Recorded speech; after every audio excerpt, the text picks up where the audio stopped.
Vậy tha sticker bọn anh thương mấy bọn lôi mấy bọn មានអីពិបាកមកខ្ញុំប្រើប្រាស់តែ ChatGPT ឯងធ្វើ sticker បាន9ក្នុងពេលតែមួយបាទ Để bài chui bà hàng kịch មកបើ ChatGPT មកបន្ទាប់មកបងប្អូនចុចពាក្យសញ្ញាបូកហ្នឹងមកយើងទៅរករូបភាពដែលយើងជាគំរូរបស់យើងមួយអញ្ចឹងខ្ញុំនឹងយករូបភាពនេះបន្ទាប់មកបងប្អូនយក comment ដែលខ្ញុំបានដាក់នៅក្នុង Telegram channel របស់ខ្ញុំមកផាសមកនេះហ្នឹងហើយ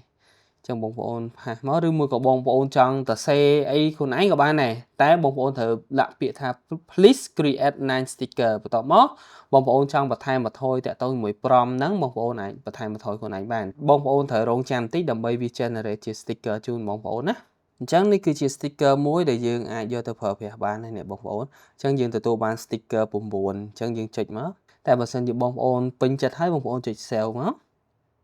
កុំភ្លេចចុច like និង report វីដេអូម្នាក់មួយផងដើម្បីអ្នកទាំងគ្នាទទួលបានវីដេអូថ្មីៗទៀតនៅវីដេអូក្រោយអរគុណបាយបាយ